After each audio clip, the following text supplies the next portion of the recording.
everybody, I'm Quinn. And I'm Scott, and it's time for the Almost Friday show for December 20th, 2012. And this is a Christmas tree. Look, lights. We're wearing greenery. Scarves, They are which festive. is not typical for us, generally. No, we're not usually scarfed on camera. No, That sounds weird. it does. Yeah. Well, we're bringing you our final episode as the Almost Friday show in a long format style. Yeah, like we told you about last episode, which was not last week, whenever that happened. It was a couple weeks ago. We're going to be breaking up the show a little bit, and there's going to be some changes in the new year. But we want to bring you one kind of year-end wrap-up / celebrating Christmas. And a new year, and the end of the world, which is tomorrow. Yeah. So if you're seeing this, you probably won't, Yeah.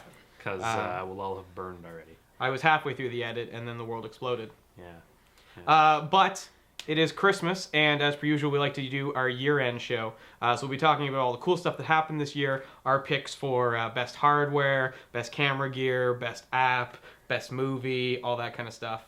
And some of the things that we're interested in looking forward to in the future that may or may not exist 2 days from now. Which I think for the first time will not include CES. It's true. Yeah.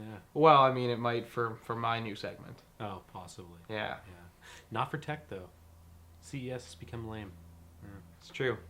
But without further ado, it's time to go to Off the Press and hear what the girls have as their picks for all the cool stuff that happened off the press this year.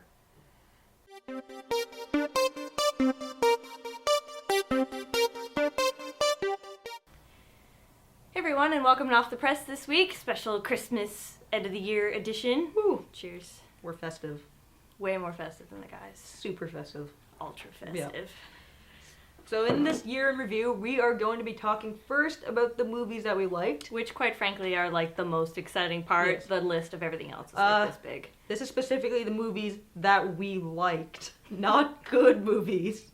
Just movies that we enjoyed for whatever reason that we don't have to justify. Because We don't have to tell you why we No. like things. I like things because I like things. Yeah. Whatever. Man. All right.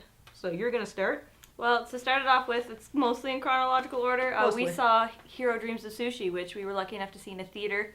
And it is a glorious, delightful documentary. It's amazing. in And every way. also food porn. Yes. Sushi porn. So much food porn. Lovely, as well as a amazingly touching and beautifully told tale of a man and his entire career as a sushi chef, and that's relation to his family and the sushi industry as a whole.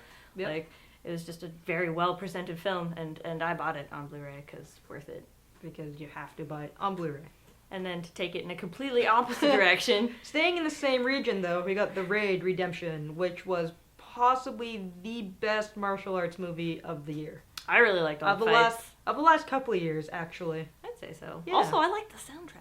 Soundtrack's really It was good. really intense. It was. By the guy who did it worked on the Tron Legacy soundtrack with Daft Punk. Oh, So- nice. That would explain why there's a lot of... Yeah, he's got that under his belt. Yeah. It was a lot of fun.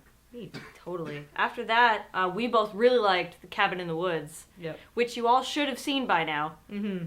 It's Man. one of those movies where someone asked me, like, oh, should I get Cabin in the Woods? Yes. What is it about? There's a cabin in the woods? It's a horror movie. Joss Whedon did it, so you should just You take can't say my anything word. about it without it No. being a spoiler. It's true, but Mhm. now it's amazing, and I That's watched fantastic. it every day for a week once at work. You are crazy. Nah, man, you just put it on the background, and then I put Avengers on right after. It was good. It was good. That's fantastic. Yep. Next up, we have Lockout. This movie definitely gets the "It's good because I like it" award. It's basically like we said in their initial review of it. Somebody found a script from the 80s and said, "Yeah, let's do this," and then they made it. And it's like an action movie from the 80s, and it's fantastic. Do you think you would ever watch it again? Like, since you don't have the big screen thing to take it in? I'd watched it at least once at home, Just to see. just to See see how it. it holds up. Maybe the terrible special effects will be less terrible now that it's smaller. Yeah, that's true. All right. We'll take it a little bit younger. The Pirates Band of Misfits was an absolutely delightful film. It's Aardman Productions, and I just... The beards. It's so cute! The beards. It's so cute, and the beards were fluffy, and everything looked like it was made of yarn, kind of. That was crazy. It was a lot of fun. It was a really fun movie. Probably not the strongest that Aardman has done, No. but from an aesthetic standpoint, and I think, like, 5-year-olds would really like it, which is good, Yeah. because that's who it's for. It's totally for 5-year-olds. Absolutely. And then Avengers is right after. Yep. So do we really even need to say anything about Avengers? No, that's the easy answer. It's the Avengers is the superhero movie that has officially ruined all other superhero movies for me. Every other movie will be measured against it. Yeah. I didn't like The Dark Knight Rises as much because it wasn't the Avengers. That makes sense. That makes a lot of sense, because in a superhero movie, you want something specific. That Dark Knight... Dark Knight's a gritty crime It's drama. too grimdark for me. Yeah, It's too grimdark. it's I really liked grimdark. it, but the Avengers was just what I needed in a superhero movie. When I think superhero movie, I think crazy shit like the Avengers. Mm-hmm. You know. Next, we have Paranorman. Which is the second stop motion movie to come Yep. out this year, which is crazy. You rarely get one stop motion movie, It's let crazy. alone two that were good.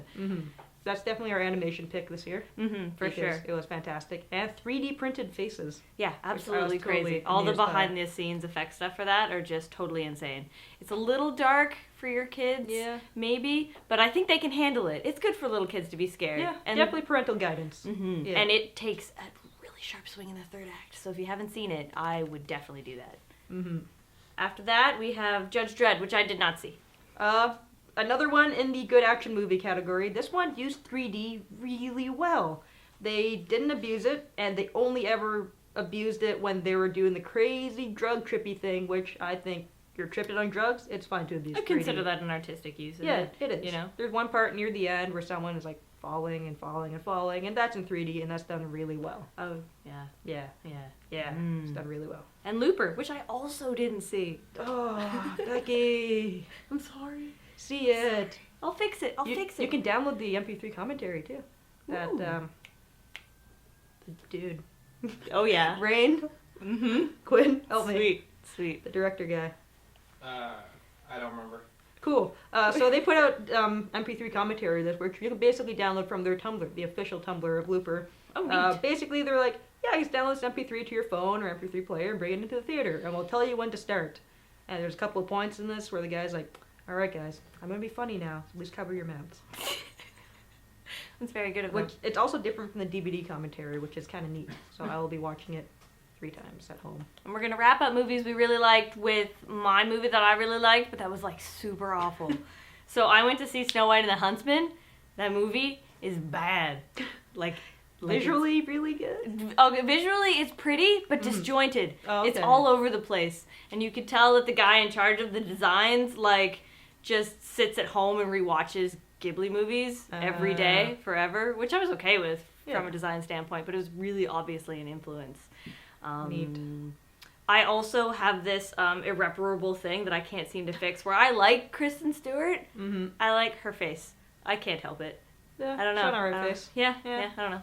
Pretty That- adorable teeth. Her That nose one is- face. Yeah, that one expression she can make. Yeah. You know what her problem is that it doesn't matter how surprised she's trying to be, it never looks like her eyes are open all the way. Like, just literally never. But I still really liked it. Chris Hemsworth was not shirtless enough in it. But other than that, it was a terrible movie that I just really liked. I couldn't help it. We all get one. Yep. Yep. Now moving on quickly to TV.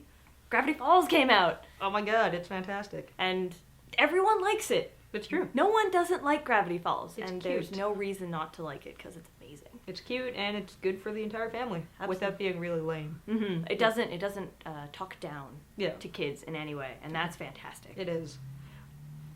Video games? You didn't really play too I many. didn't play much. I never play too many. Yeah. But that didn't matter because I played Journey, and it's like 2 hours, and I just loved it. It looks really good. It's not a game. It's an experience. It's not super Alright. difficult to play, and it's like video games are art. Ooh. So if you can get past that, if you don't think that's pompous bullshit, which it super isn't, then this video game is really good. Well, no, man, it's all Yeah. like colors and cello, and you're like, I'm on a journey with some random stranger. It's beautiful. No, it's good. It's good. You'll feel it. I'm gonna Does make you Stranger play have a it. white van? You're gonna like it. No, Oh. no. But there's white cloaks, Close but enough. you're supposed to trust them. It's like super important. That sounds awfully suspicious to me. All right, well, we'll play it, and Okay. then you can I will play decide. it, I promise. But you, I haven't read many, I haven't played very many video games this year. I haven't even read very many comic books. oh man. Yeah, I know, it's really sad. This But there is one comic that we can Yes. definitely agree on is the best. Yeah. Saga? Saga. Brian K. Vaughan. Mm-hmm. Oh my god. And Fiona Staples. Yes. Oh yeah. Oh, so good. Just the best. And I think literally everyone ever has also agreed that this is the best comic that's been Doing some released this year. research earlier today because I don't remember what I've read. And basically, Saga is in everybody's top 5 list. Like all the really big name comic blogs and even like MTV Geek and Real News people. Real news? Well, real like entertainment news people. Oh, okay. Yeah. Mm. Have rated Saga like at the top. People on the television. Yeah. Whoa. Weird. That's crazy. Real people. Coming in a close second for me was Marceline and the Scream Queens. Yes. I felt it was very true to character. It was very well drawn. The Mhm. color was really nice. All the back end stories were adorable and done by a bunch of people I already like. So that was a close second for me. It's pretty I really fantastic. enjoyed that. I haven't read the My Little Pony comic yet. There's Apparently Marvel that's Pony. amazing. Oh yeah. Yeah, I've done heard about by that. Katie Yeah. Cook of Gronk Oh no. internet way. webcomic fame. Absolutely. Yeah. I'll have to go buy that. It's sold out at the retailer level. Huh. I'm just saying. Surprise. Yeah. I will have to. I could buy it on digital. Yeah, you could. I Totally. could, Yeah, yeah. yeah, you could. Buy it on digital. There we go. All right. So quickly, 2 things you're looking forward to next year. Movies, Great Gatsby, and Star Trek. All right. Yep. Things I'm looking forward to next year is more episodes of Gravity Falls Yes. because that should be starting up in January.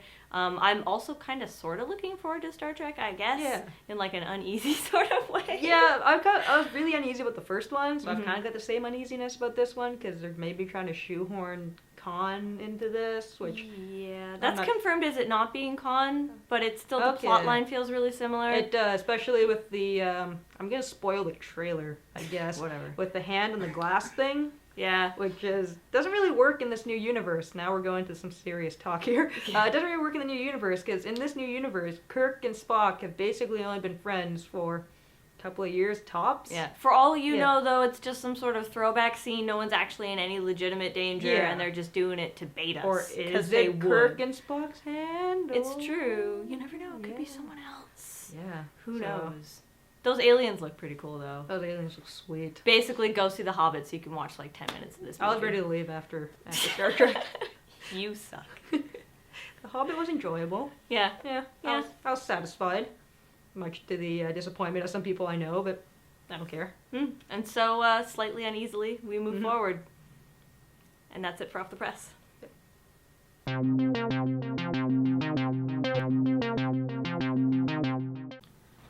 Hey everybody, welcome to Tech Insight. We're doing our year in review, and there was a lot of stuff that happened this year. As always with tech, there's it's a very fast-paced industry. Lots of announcements this year, so we're gonna go through kind of the big stuff. Obviously, we're gonna miss some stuff. So if we miss a big thing for you. But I mean, I think the important thing to realize is that the speed at which we're constantly increasing is just exponentially getting faster. the speed that we're increasing is increasing. It's getting pretty crazy. So always big year for Google. Google likes to push the envelope a lot of the times. Google Plus kind of came into use this year. I couldn't remember if it was actually launched this year, but I don't remember either. But it became relevant early in the year, and people are still using it now, though not a lot of people. Google continued to fail to push Google TV pretty horribly, although it is for sale at a lot of retailers now, but I don't think anyone's buying them. Yeah. Google brought their Play Store Yeah. into life, which is helping to drive more traffic to the Android marketplace. Absolutely, and you stuff can like actually buy music and movies and books and everything all in one, so that's a big push. They had a good hardware year. They launched the Nexus 4, the Nexus 7, and the Nexus 10. Nexus 4 is a really good price for the phone. Nexus 7 is the best 7-inch tablet. Yeah, spec-wise. a lot of websites are choosing it as their small tablet of the year. So Nexus 10 is not quite iPad material, but one of the better Android 10-inch tablets. and then they also brought out the Nexus Q, which was a media center that failed terribly. Made no sense to anyone, and was kind of just circular and awkward. Didn't make sense ever being on a shelf. I don't think people get that home theaters generally have stacks of equipment still. It might seem utilitarian to make your device square because you want it to be pretty, Yeah. but when it's going to go with a bunch of other rectangular square box devices, Not a it bad makes idea. sense. Yeah. Just saying. So a couple hits, couple misses from Google. Obviously, a few new versions of Android along the way, but nothing groundbreaking. And Google also invested in Nick Software and bought out the insanely popular company that produces the Snapseed app, which is available on a variety of platforms. We'll talk a little bit more about that in. They also bought behind the the lines. popular Sparrow email client. They and did, yes. Pretty much shut down They made- development, they made some sizable acquisitions this year. which is pretty normal for Google. That's how they like to grow. True. We lost a tech icon this year. Steve Jobs passed away, which I'm sure most people who would watch the show are very familiar with. However, Apple lived on, with Tim Cook at the helm now, and we're starting to see that maybe it's a different Apple. Yeah, it seems like some of the reins are being released, and some things are getting more freedom, and some things are having less freedom. So it's interesting. But we saw a whole bunch of new releases, including Mountain Lion, the new iPad 4, which is not really the iPad 4. For God's sake, come up with a better naming system. Yes, which is the iPad with Retina. Yeah. They also brought out the iPhone 5. Very popular, of course. There was the whole Apple Maps debacle where they said, hey, you know what? Google's gone, and here's our mapping service, and oh, don't let it get you killed, because that could happen. Yeah, and then the Google Maps app was released very recently and became the most downloaded app almost immediately. Yeah, it was something like a 30% adoption rate after about a week. And Apple even put it in their top apps of the year thing. So they kind of handled that one pretty well. I think they realized they screwed up. They did big time, yeah. We saw the Retina MacBook Pro come out in both the 15 and 13-inch variant. Yeah. Definitely a big push forward in laptop technology. And, of course, the iPad mini, which a lot of people thought was never going to exist. Basically on Steve Jobs saying that he never thought it would make sense. Although anything Steve Jobs says is not, he went on, he overturned himself every time. It's true. No one wants to watch video on an iPod. The iPod video. So, that's, but definitely I think a sign of things to come. And it's been wildly popular since it's been released about a month ago. Yeah, it's outselling the new iPad by I think a ratio of about 3 to 1. Yeah, well, and because it's not cheap. And actually, if you're going to buy one, rethink it and maybe go buy a Nexus 7. Unless would be you my have advice. Unless you have a large investment in the Apple ecosystem. Yes, then by all means. But, it's $100 less and better. But, a lot of people are buying them. They're really popular. It was definitely not a slouch of a year for Microsoft either. They decided to jump in with an entirely new operating system that was very different from anything they had made to date with Windows 8. And it's kind of come under fire as being both new, interesting, and kind of weird. Yeah, very, very interesting release from Microsoft there. Like you said, new to them, but also new period. They really tried to merge everything about tablet and laptop. And it just remains to be seen how well that went. And with that, they also delved into hardware for the first time ever, which feels weird. You feel like maybe Microsoft probably made a computer before. Yeah. But they haven't, and their first computer was the Surface RT, which is not that well received and is very expensive. It's true. And confuses the customer a little bit with storage and things like that. However, with that, they also launched the very similar looking Windows Phone 8. Yes. Which is just getting phones out kind of nowish. And it has substantially better traction in terms of people liking it out of the gate. Well, and you know why they launched with some good hardware. Yes. They got there's only about 3 good, powerful Windows 8 phones, but they're all good phones. And let's be honest, Windows 8 makes more sense on a phone Yes, than it does absolutely. on a tablet or a full-size computer Absolutely. at this point. Let's just put it this way: Windows 8 is the only version of Windows I haven't immediately upgraded to. I'm a big Windows guy, and I don't like it. But I'm old-fashioned, so maybe I'm wrong.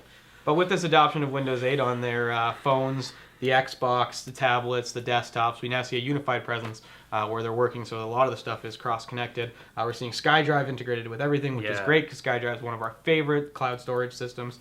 So, I mean, as much as there are some very significant changes in the Windows environment, there's a lot of stuff for the better. I think a lot of the online stuff is for the better, because like you're saying, Hotmail got a big overhaul this year for the much better. Yeah. And a lot of the services actually make sense and integrated now, as opposed to going on the live services and not knowing where the hell anything was. Yeah.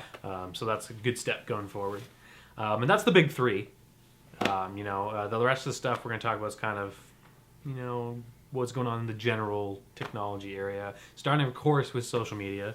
Yeah, so it was a big year for social media. There was a lot of new startups that picked up quickly, companies that were worth tons of money very quickly, and also a lot of fiascos about terms of services on a variety of different companies. Oh God, yeah. And stuff like that. So social media has had a booming year. Yeah. And I think, with a lot of the conflicts that have been happening in our world, we've really also seen social media as a presence for getting news to everyone in a way that was, up until this point, really unobtainable. Well, that's the thing, and I think we talked about this last year in our year review, but it continued to be shown time and time again with all the stuff that happened in the Middle East, all the stuff that's happening, in Africa and things like that, was social media is super accessible to everybody, and people are making use of it to spread, the actual word, where journalism is not really a thing that happens in good ways like it does sometimes in the Western world. Yeah, and we saw photographer Dan Chung cover the Olympics with an iPhone using Yeah. social media to post all of his image instantaneously.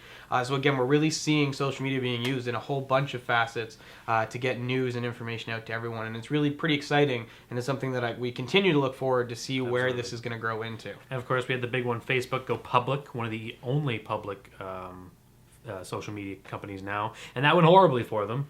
A bunch of people lost a bunch of money. A bunch of other people made money because they lost money, and now they're in court. Yeah. So maybe that's a lesson if Twitter ever wants to go public.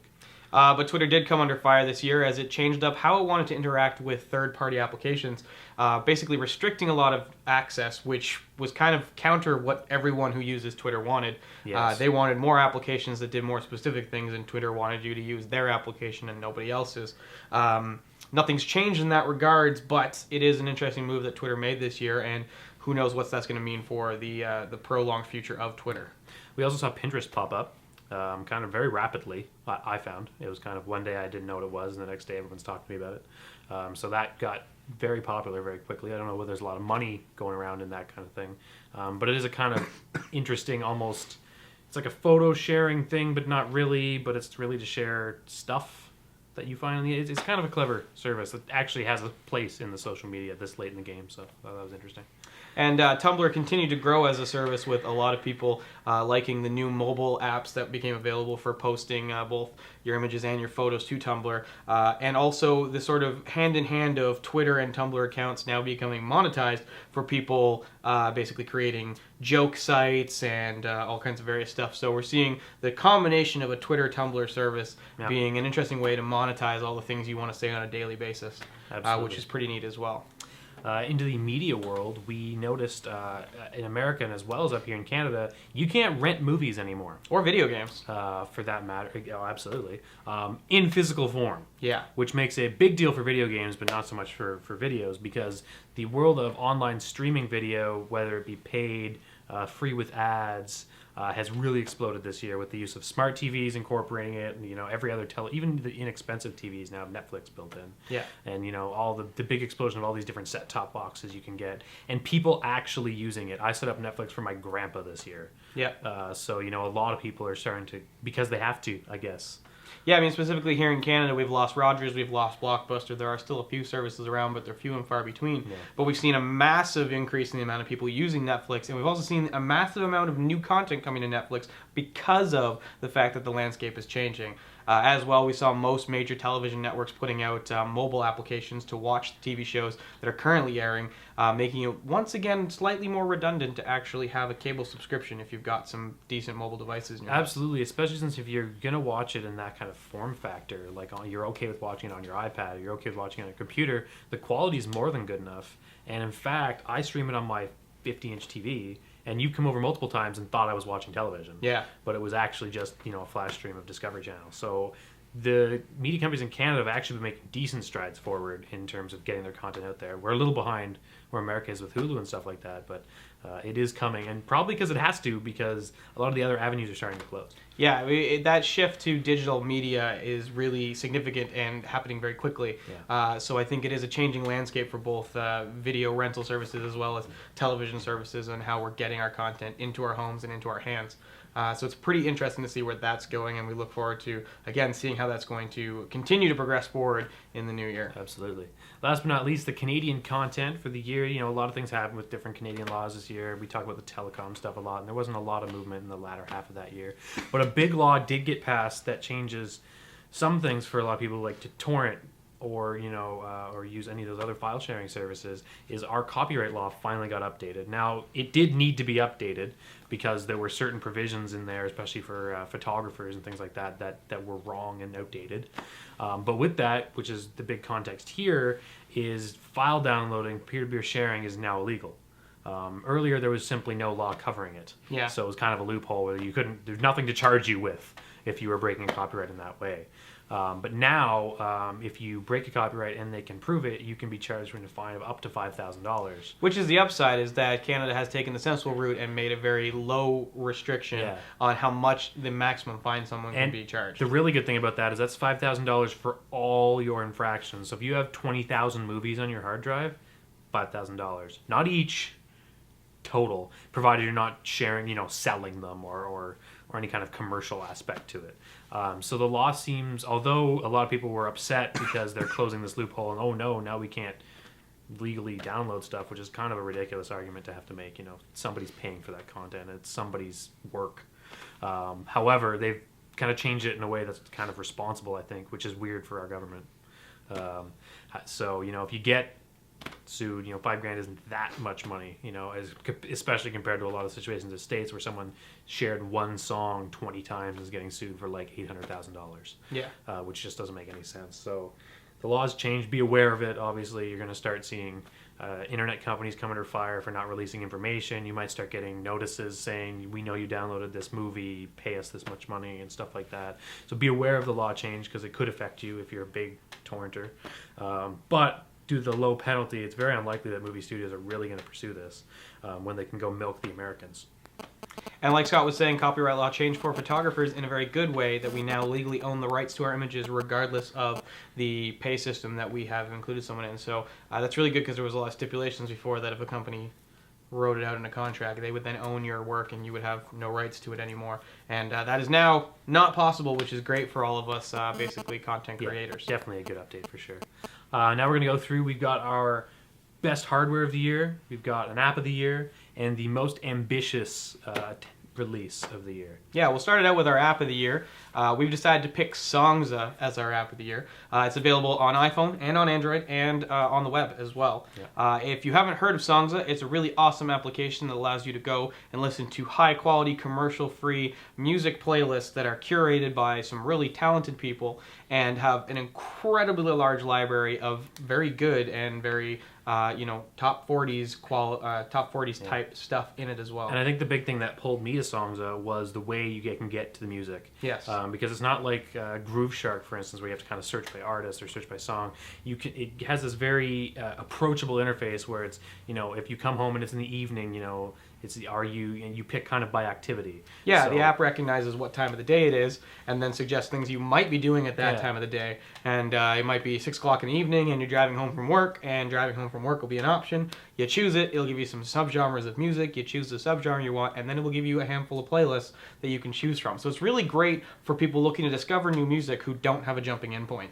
Yeah. Because they can kind of go, well, that is what I'm doing, so what do you think would work for Yeah, this? and I've always found that the song selection's been really good. It is appropriate for what I was doing at the time of day and things like that. So, like you said, they do have good people picking these playlists and things like that. Yeah, and also the app has incredibly high music quality, and in the most recent update that just came out a few weeks ago, they also added the high-quality headphones audio, which they're working in conjunction with Odyssey Technologies, who do a lot of home theater EQing and things like that, that they've built specific sounds for specific headphones so that the sound quality is much improved if you're listening with a specific set of headphones. And the best part is, because it's EQing, it doesn't take any extra bandwidth to actually listen to that better quality sound of the tracks that songs are streaming. It's to. really the same stream, but they're adjusting it based on the capabilities of your headphones. Yeah. Which to me, when I heard about it, I was like, how is people not doing this already? Yeah.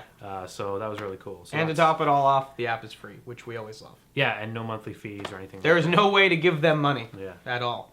So. So we highly recommend checking out Songza, whether you use your computer, you have an iPhone, or have an Android device. If you like music and you sometimes can't figure out what you want to listen to, check out Songza. Next, we'll do up our most ambitious release of the year, which is without a doubt Windows 8. Whether you like it or not, whether you think it's progress or not, whether you think it's a stepping stone or not, is by far the most interesting and most groundbreaking for the good or bad release of almost anything in tech we've seen since in a long time. Absolutely. I mean, Apple's Mountain Lion came out, and most people couldn't tell the difference. Whereas Windows 8 is definitely a giant step sideways in terms of a lot of the interface and design. And there's a lot of things we like about Windows 8. We kind of like the aesthetics. We like some of the touch interfacing and things like that. But it's just missing some things to be a workable everyday operating system. And on a computer, like a regular laptop or desktop, it's missing a lot of things and is really confusing for a lot of people. So. That'll be interesting going forward, and this kind of goes with the Surface as well, because it's their first foray into hardware, and obviously it's like the iPad 1. If you look back at the iPad 1 now, or even then, other than the form factor, it wasn't very good. It didn't do a lot. The hardware was pretty crappy. It wasn't that fast, which is why the iPad 2 came out so quickly. So maybe Microsoft will be able to do something and save it. But definitely a lot of innovation and stuff going on at Microsoft. So hopefully they can tie it all together into something people want all of, as opposed to just parts of. Absolutely. And to wrap up our segment and our final episode of Tech Insights, we are picking our hardware of the year. And we are choosing the Apple iPad Retina Edition because the Retina display set the new bar for imaging technology on a tablet. This was really hard pick. There's lots of cool stuff comes out every year. Somebody's always going to be pissed off at what we pick. It's true. But I think the Retina iPad had the biggest impact on it, because all we've talked about since then is pixels per inch. Yes. What's your pixels per inch on anything? So it really changed how people look at displays in their home electronics, even up to like televisions. I've seen some people, if you have anyway, people starting talking about that scale, which doesn't make any sense. But it really changed the marketplace in terms of that. And we both got iPads with Retina displays, and I have spent 20 hours reading on an iPad, marking reports for the last couple of days, and my eyes have not strained at all. So this Retina thing really takes the iPad to a different level. It's a lot more usable. The screen, is just that much better. It is really a product that has a wow moment to it, where you're holding it and you're looking at display and you're looking at some of the graphic related applications that this can display and show you, and you're just sort of amazed by the technology you're holding in your hand, not only in its capabilities but in visually its looks, its design, and everything like that. So although there are lots of great tablets, and although a newer iPad has come out since the original Retina, Retina display technology has changed our perceptions of what we set as a standard for what we should be able to see on a screen. I never thought I'd be excited about being able to read text better. That says quite a bit, I think. For sure. And with that, we end our final Tech Insight. Tech Insight will not be coming back as a segment in the new year, but Scott and I will be working on bringing you, hopefully, a form of a satire news show where we're going to poke fun at all the silly things that do happen in the tech world and beyond. It's kind of alive! Nah, it's still dead. Oh. Hey everyone, welcome to Science This Week. This is our year in review. And the last of them as well. It's a little sad. Well, yeah, I mean, I'm sure you're all thrilled to hear about robots and all that other great stuff. But this year in review, it will be kind of short because there's really three big things that were, I'll say, huge in the media. Mm-hmm. I mean, there was a couple of good pokes at the cure for cancer or inhibitors to cancer, which is really cool. But the three main ones that I think stand out to everybody is the Mars Curiosity rover, which if you've been living under a rock, you have no idea what that is. Or on Mars. I'm pretty sure they know what that is now. You would see that. Yeah. So Scott made a really great point. The guy who designed the rover is a madman, in a good way. Especially with the landing mechanism. Yeah, the landing from a sky crane. So we're just going to come screaming in, and then we're going to slow down, and then we're going to slowly, gently let that down while we're firing. Guys, I have this great idea. We're going to make something that hovers, that lowers the rover. You're mad! Genius. You're also a fireplace. Shit. And now you know how most of my evenings go when I'm just sitting at home. These conversations happen.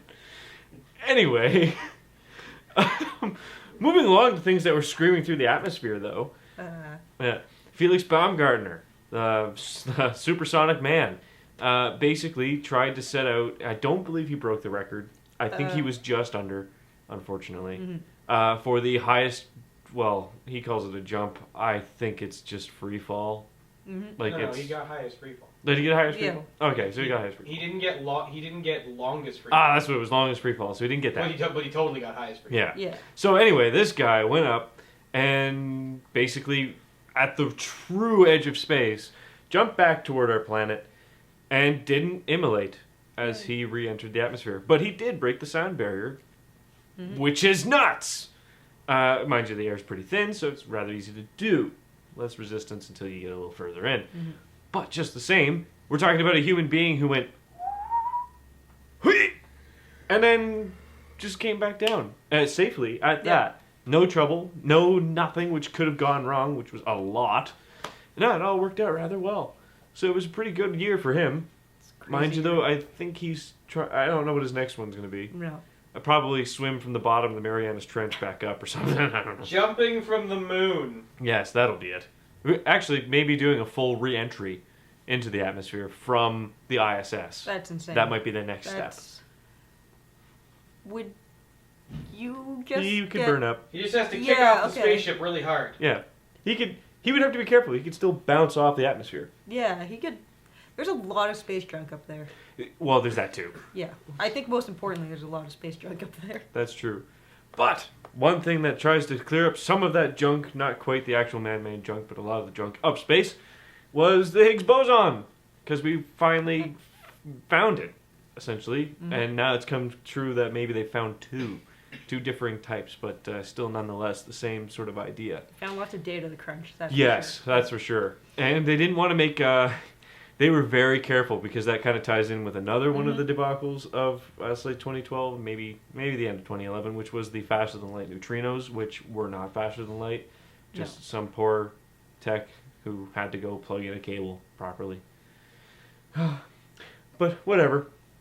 They found the Higgs boson, which, once again, if you haven't been living, if you have been living under a rock, you probably don't know what that is. Most people, even who haven't, don't know really what it is. It's true.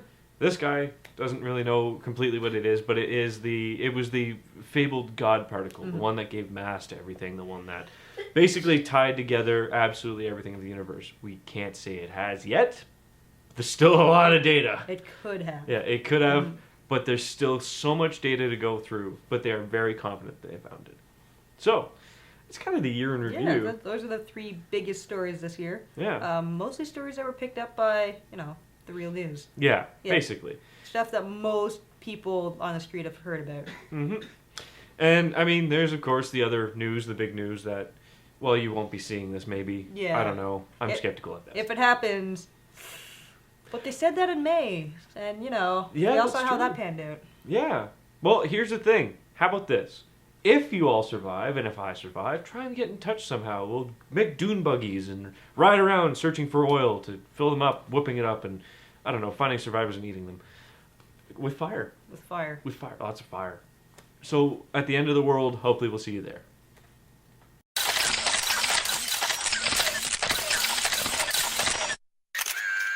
Hey everybody, welcome to the year-end wrap-up of Behind the Lens. It's been a pretty monumental year. I think I'm going to use that A lot word. of stuff has happened. A lot of stuff has happened, and in like all corners of It's the true. photography It's world. true. A little bit of mobile, a little bit of Micro Four Thirds, even some stuff with DSLRs has been exciting. And a lot of video stuff, too, as well. Of course, which we kind of have been seeing snowballing over the last little while. Yeah, absolutely. So we'll kick it off with full frame news. Nikon came out with the D800, which pushed megapixels to an extreme on digital SLRs, with 36 megapixels on the full frame sensor for the D800. But not only did they do that, they brought out the D600, which was a $2,000 full frame camera, which is the cheapest we have seen a full frame camera as well. By a decent margin. Yeah, by a good couple $100 for sure. So full frame is definitely in its prime right now, and is in place to sort of take over medium format and allow people to move up to it sooner. Yeah, absolutely. We also saw Sony bring out their RX1, which was a full frame fixed lens camera as well, which is kind of neat. It's sort of stupidly priced, but it's Sony. But it's so- Sony. Yeah, I was just gonna say, are we surprised? Yeah. Yeah. Samsung and Nikon actually did some interesting stuff with Android this year as well. Nikon got out the gate first with an Android-powered Android-powered camera. Yes. But then Samsung came out a week later and did it a whole bunch better. Well, yeah, and it's a good thing you brought that because I completely forgot that Nikon did it already. Yeah. But when Samsung announced their Galaxy camera, it was like, oh, this is how it should have been done. Yes.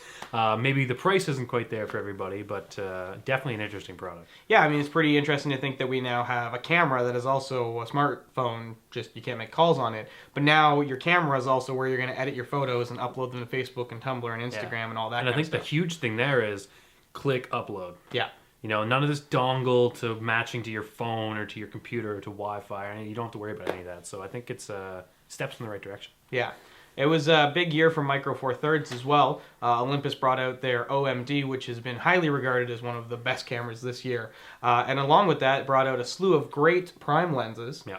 And Panasonic followed suit by bringing out the GH3, which is a beast of a camera, and have finally brought 2 pro focal length fixed aperture zooms to the market. So Micro Four Thirds is finally in a position now where it is punching with the best in APS-C in terms of both lens selection and quality. I think the huge thing was the lens selection because you got into Micro Four Thirds fairly early because we picked up a GH2 for the studio, but we were using older lenses. Yeah. While we were doing video, so that was one thing. But, there wasn't a huge selection for each individual set. But this year, like you said, lots of good quality lenses that have come out this year, so it makes a big difference. Yeah, I mean, Olympus's prime lenses have been knocking much more expensive competitors out of the park with just outstanding sharpness at their bright apertures. So big year for Micro Four Thirds. But it's really been a big year for mirrorless. Because Sony has brought out a bunch more NEX series. Their NEX7 was super highly regarded with a 24 megapixel APS-C size sensor. Fuji decided to bring out their interchangeable series, X Pro 1, followed by their XE1. So they now have a handful of lenses and 2 interchangeable lens cameras. And we also saw Samsung push some new mirrorless cameras, and Canon finally got in the game with their sort of mediocre Canon EOS M, which is sort of like a point and shoot with an APS-C size sensor. Really great images, really shitty functionality. Yeah, kind of a bizarre. It seems like they waited so long for so little. Yeah, and then Pentax sort of missed the memo and decided that their mirrorless camera wasn't really going to be a mirrorless camera and instead be a yellow brick. Well, it's Pentax. Though, Yeah. You know? I want to say we can forgive them, but no.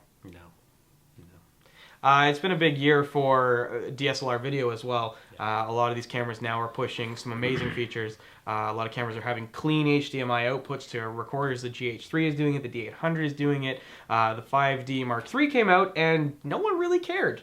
Yeah, that was the interesting thing, because the 5D Mark II has been huge for video in professional settings. Yeah. And the 5D Mark III came out, and it was like... This was sort of the year of people realizing what made sense in DSLR, and a lot of the professional market finally getting what they wanted, because there was a slew of professional large sensor cameras coming out from Sony with their FS100, their FS700. Panasonic updated their AF10 to a 105 now. We also saw Blackmagic release their cinema camera, which is shooting 12-bit raw images for $3,000, which is amazing. Canon released their cameras. Canon brought out the C300. C100, the C300, and the C500. So, I mean, there is tons of options out there for professional filmmakers to take advantage of those large sensors and the large selection of lenses. And get the control they need that is a little bit lacking in a DSLR. The battery situation. Yeah, all the inputs and outputs and things like that. Recording to much faster memory and things like that. Yeah. It's also been a year of the action camera. We've seen a lot of competitors trying to take down the market leader GoPro. The GoPro is the big thing, and then all these Contour and Sony, I think, has one, and there's GDC Action has Cam one. and Ion, and there's everything. And so for a while there was a lot of competition for the GoPro. And then the GoPro came out with the Hero 3 Black Edition and just decimated everything. Just shut it down. Because they offer 4K in a $450 package. It's at a weird frame rate, but 2.7K at a completely usable frame rate. that no one is touching right now. Yeah. So I mean, it's amazing that we're able to have cameras that are shooting higher than 1080p that are, you know, smaller than a business card in terms of their physical dimensions. Absolutely. So it's been a really amazing year for progression of technology, and I'm looking forward to seeing more Android-powered cameras. I really believe that mirrorless is where the future is going. It's going to take a while, but we're going to see more and more companies getting on board there and making strides for that technology to become ever stronger. Absolutely. So we'll move on to our app pick of the year. Yeah, which is important. Notice we have it here and in tech because there are so many photography apps now, whether it be editing or uploading or managing your photos. And there are lots of good ones, but there's also not so many. It's true. And we've tried to pick some throughout the years to help you along your way. And it was a big year for that. You know, a lot of the Photoshop Touch came out and all that kind of stuff, and lots of big. You switched over to editing almost completely for yourself on the iPad. Yeah. Because that became possible. So your app of the year is? So we're going with Snapseed, and although Snapseed is not something that came out this year, it really hit a stride this year. I mean, you ask almost anyone who does mobile editing, and Snapseed's going to be the first thing that comes out of their mouth. On top of that, it now is available on Android, which it wasn't previously, and there's now a companion Windows and Mac application as well. So you can have that really great editing environment on a variety of different devices. And on top of that, Google went out and bought Nik Software, the people who make Snapseed, and have now made the app free on mobile operating systems, and are going to continue to give it cool new features. It is definitely one of the most powerful apps out there. At a price point of free, you'd be silly not to go and get it, especially if you like editing your photos on your mobile device. Not to mention, I'm excited to see what kind of feature you'll be able to pump out with Google money behind it. Yeah, absolutely. Nik's a great company. He's been making amazing plugins for quite some time, and hopefully with the backing and the smart folks at Google, we're going to continue to see amazing innovation from that company. I look forward to what Snapseed can also become, or what might come from it. Yeah. So. As with every other year, we've also picked a camera of the year because we like to follow all the camera updates that come out, and camera companies like to just put out tons and tons of cameras. It's true. Every year, whether they're a significant upgrade or not. And like we said, this was a big year for mirrorless, a big year for full-frame cameras, so you'd think it'd be a tough choice. Yeah. We're going with the Olympus OMD because this camera marked a paradigm shift in the opinions of mirrorless cameras. Up until this camera, it was perceived that they weren't capable of producing professional results. They weren't capable of producing good high ISO.